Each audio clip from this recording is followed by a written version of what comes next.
the same time we were buying, they were buying. Mark and Karen Jackson bought their retirement home out in Valley Centre 5 years ago. Their property is on semi-rural land, zoned for a maximum of one house every 4 acres. But Mark Jackson says a developer has plans to ask the county to change that zoning. The accretive proposed Lilac Hills Ranch will be on the lemon grove that's just over my property line, out about 300 feet from where we are now. And that's where the start of very high density urban development will be. Jackson says if built, the Lilac Hills development would add more than 1,700 homes to an area zoned for about 100. The community would be the size of the city of Del Mar, a good example of what's called Leapfrog development, allowing houses to spring up in rural areas where there are no existing towns or job centres. Steve Hutchison is on the Valley Centre Planning Group.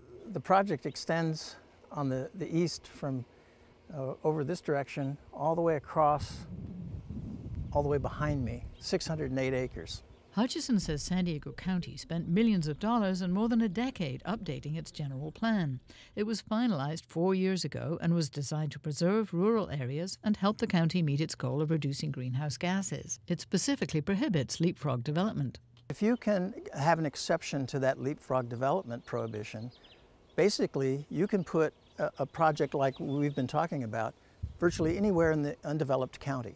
The decision of whether to approve the proposed Lilac Hills project here in Valley Centre could set a precedent for many other developments in other semi-rural areas of San Diego County.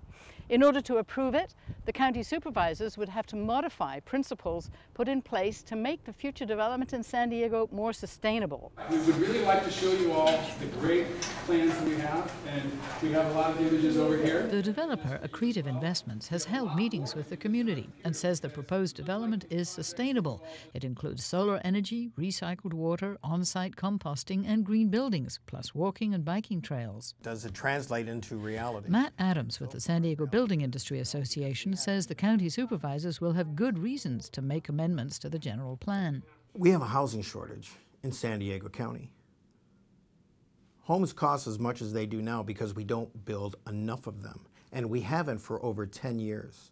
Sandag says we should be building 1,000 new homes every month just to keep pace with population growth.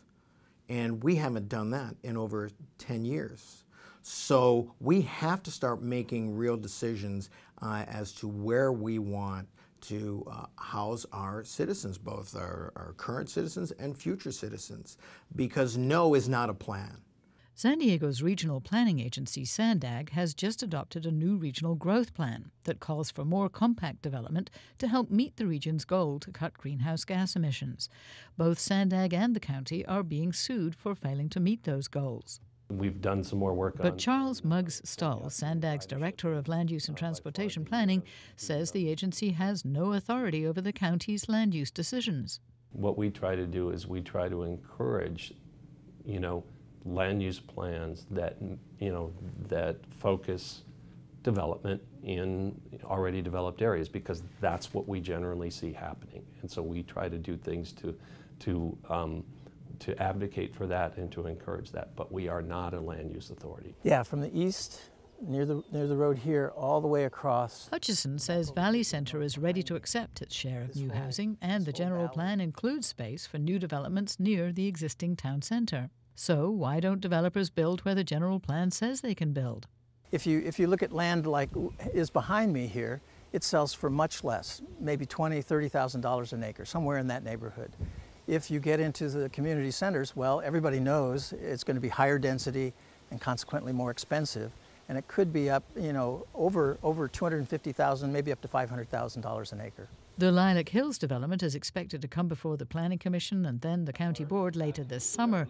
The decisions will show whether millions of taxpayer dollars invested in years of public planning will determine the future, or will millions of dollars in private investment change those plans. Alison St. John, KPBS News.